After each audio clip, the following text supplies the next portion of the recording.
My name is Sarah Jenkins, and I am 16 years old living in Willow Creek, Ohio, a place that felt small but held my biggest dreams. From the time I was a little girl, my world was painted in vibrant colors, each brushstroke a frame in my mind's eye, envisioning fantastical characters and heartwarming stories. I am autistic, which means I often see the world in incredibly vivid detail, and sometimes that makes the way others interact confusing. But it also means my passions burn with an intensity that can light up a whole room. My room at home was a testament to this. Walls covered in sketches of whimsical creatures, storyboards for imaginary films, and carefully curated stills from every single Pixar short film and movie ever made. I knew them all by heart, every nuanced expression, every fluid movement. My ultimate goal was to work at Disney, to become an animator, to bring my own stories to life. And I had my sights set on the California Institute of the Arts for college, a place I saw as the golden gate to my future. One Tuesday afternoon, a flyer caught my eye on the bulletin board in the school hallway, a simple piece of paper that promised to change everything. It announced the formation of a brand new Disney club, and the most thrilling part, the headline that made my heart pound like a drum solo, was the chance to go to Disneyland itself. Disneyland, the very heart of the magic, the place where dreams truly came alive. My family's vacation budget was always low, so a trip like that felt utterly impossible for me until now. I was beyond hyped, my entire being buzzing with excitement as I imagined the possibilities, the inspiration, the sheer wonder of being there. I marked my calendar for the first meeting, a hopeful smile plastered across my face. The first day of the Disney Club meeting arrived, and I walked in with my notebook ready, my mind brimming with ideas. I quickly met some other kids, some of whom I hoped would become friends, fellow travelers on this magical journey. There was one kid, a boy named Mark, who was an absolute jerk from the moment I walked in, making snide comments and clearly wanting nothing to do with me, which stung, but I tried to ignore it. A few others seemed all right, chill and tolerable enough, and I focused on them, trying to build connections. The teacher sponsoring the club, Ms. Albright, seemed friendly enough at first, all smiles and promises of creative endeavors, and of course, the grand trip to Disneyland. I dove headfirst into every task, every project, pouring my soul into making the club a success. I was so convinced that my dedication would secure my spot on that trip, that it would prove I deserved to be there, that I didn't notice the cracks forming in the illusion. The problem was slowly starting to reveal itself, like a tiny tear in a magnificent canvas. My passion, which I offered so freely, was becoming a tool for others, especially Ms. Albright, to use. I was so focused on the destination that I wasn't seeing how I was being led astray. My efforts to contribute to the Disney Club quickly escalated from enthusiastic participation to grueling, solitary labor. The biggest project was building a parade float for our school's football game, a massive undertaking meant to showcase our creativity and supposedly earn money for the Disneyland trip. Every single hot summer day, when other kids were off enjoying their vacations, I was out there in the sweltering sun, hammering, painting, sculpting. I felt the heat radiating off the pavement, sweat trickling down my back, my muscles aching with exhaustion, nearly passing out from the effort. But I pushed through, driven by the image of Cinderella's castle shimmering in the California sun. While I toiled away, painstakingly building the float from scratch, Mark and his small group of friends mostly sat in the shade, chatting, laughing, and doing absolutely nothing productive. Ms. Albright would occasionally stroll by, offer a vague compliment, and then disappear, leaving me to shoulder the entire burden. It was infuriating, the unfairness of it all, but I told myself it was for the trip, for my dream. It got worse during community service days, where we were supposed to clean up the streets around the school building. I was diligently picking up trash, sweeping sidewalks, making sure every corner was spotless, while the others continued to chat and goof off, barely lifting a finger. I was working myself to the bone, convinced that every ounce of effort I put in was a step closer to Disneyland, especially since my family's vacation budget was still incredibly low, making this school trip my only real shot. Then came the school fundraiser at a nearby burger place. Ms. Albright made it sound like every dollar spent directly contributed to our trip. So, with unwavering resolve, I spent every single dollar I had saved up, ordering more food than I could possibly eat. I sat there, stuffing myself, forcing down burger after burger, fries after fries, nearly vomiting all over myself because I was determined not to waste a single bite, wanting every penny to count towards the profits for the Disney trip. It was a miserable experience, physically sickening, but in my mind, it was a sacrifice for my dream, a necessary step. My dedication was boundless, but I was slowly sinking into a deeper and deeper hole of exploitation. I tried to voice my concerns to Ms. Albright about the lack of help from other students, about the uneven distribution of work, but she would just wave it off with a dismissive smile, telling me I was so committed and that my passion was inspiring, effectively silencing my complaints and making me feel like I was being selfish for wanting help. The original problem of the club not being fair, of the teacher not truly caring about the students, but rather the appearance of a successful club, was growing bigger and bigger, a shadow creeping over my once bright dream. I was exhausted, physically and emotionally, yet the thought of Disneyland kept me going, pushing me to ignore the growing unease in my stomach. I was making progress against the external obstacles of the massive workload, but internally, I was becoming more and more disillusioned. A month or two after the fundraising fiasco, everything came crashing down. I was in the hallway, minding my own business, when Mark, the jerk from the first meeting, started taunting me, pushing me, saying cruel things about my autism and my weird obsession with animation. I tried to walk away to ignore him, but he wouldn't stop, escalating his aggression. I had never been in a physical fight before, but when he grabbed my arm and twisted it, my fear turned into a desperate need to defend myself. I pushed him back, tried to create distance, but he lunged at me, and in the chaotic struggle, my ear was brutally ripped. The pain was excruciating, searing through my head as I felt the warm, sticky flow of blood. I remember the shock, the terror, the blinding agony. The fight was broken up, and I was rushed to the nurse's office, then to the emergency room where I had to get my ear stitched back together. It was a traumatic experience, leaving me with both a physical wound and a deep emotional scar. I spent the rest of the week recovering, trying to process what had happened. When I finally returned to school the following Thursday, still nursing my bandaged ear, I was called into the principal's office. Ms. Albright was there too, looking stern. They told me I was being kicked out of the Disney Club, effective immediately because of the fight. Despite my protests, despite explaining that I had been defending myself, that my ear had been ripped, they wouldn't listen. The principal said school policy was clear. Any physical altercation meant removal from extracurriculars, no exceptions. Ms. Albright simply nodded along, never once defending me, never mentioning the countless hours I had dedicated to the club.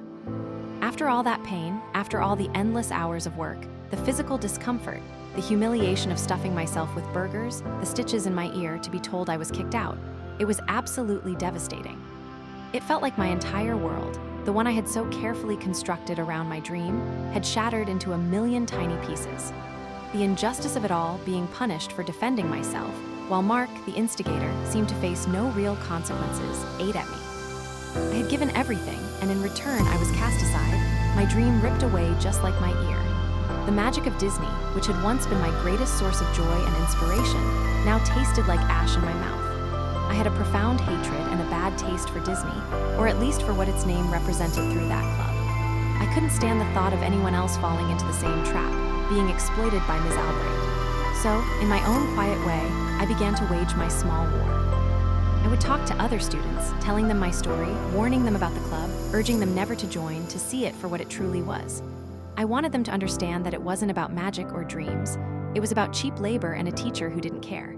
But my warnings felt small, insignificant, swallowed by the buzz of school life. I felt powerless, lost, and utterly betrayed. All the progress I thought I had made toward my future, all the sacrifices, had led to this crushing low. Everything felt lost. A year slowly passed, and the wound in my ear healed, but the scar on my spirit remained. The anger and sense of injustice hadn't faded. Instead, they had simmered, slowly cooking into a potent resolve. I had spent countless hours replaying every moment, every unfair task, every dismissive smile from Ms. Albright. My autism, which sometimes made social interactions difficult, also gave me an incredible ability to focus, to dig deep into details, to follow rules to their logical conclusion, and to remember injustices with crystal clarity. During that year, my passion for animation, though dimmed by the Disney Club's betrayal, had never truly died. I found myself researching not just animation techniques, but also legal frameworks, particularly intellectual property and copyright law. It started innocently, looking up how Disney protected its characters, but then a brilliant, audacious idea sparked in my mind. The Disney Club, with its parade float using Disney characters and its fundraising efforts supposedly for a Disney trip, was essentially profiting from Disney's intellectual property. And Ms. Albright, the teacher, was directly overseeing this, gaining prestige and perhaps even financial benefit from it, all while exploiting students like me. I decided to make my final attempt to solve the problem, not for myself to get back into a club I no longer wanted any part of, but for justice, to prevent Ms. Albright from ever exploiting another student again. I spent days meticulously gathering every piece of information I could remember, details about the parade float, the fundraising events, the dates, the names, the sheer volume of unpaid labor. I even found old flyers for the burger fundraiser that explicitly stated the profits would go to the Disney Club trip. This wasn't just about a school club. It was about a teacher using a powerful, globally recognized brand for personal gain, under the guise of an educational experience, all while trampling on the dreams and efforts of her students. I mustered every bit of courage I had, every ounce of strength I had gained from overcoming the past year of bitterness, and found the contact information for Disney's copyright infringement lawyers. My fingers trembled slightly as I typed out a detailed, professional message, laying out every single instance of the club's activities, emphasizing the unauthorized use of Disney characters, the fundraising with the Disney name, and the clear financial implications for Ms. Albright and the club, all without official licensing or permission.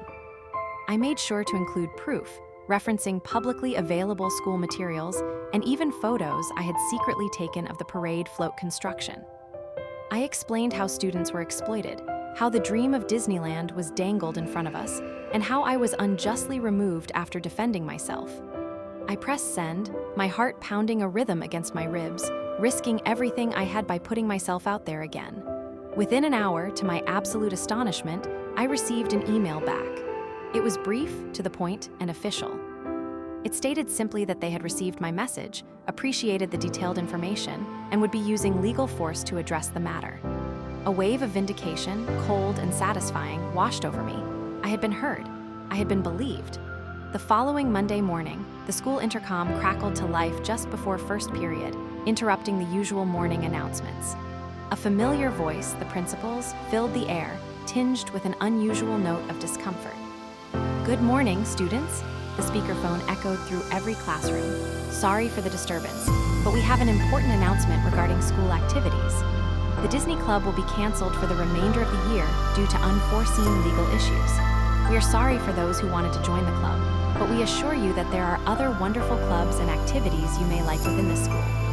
A collective murmur swept through my classroom, whispers of surprise and confusion. But for me, it was the sweetest sound I had ever heard.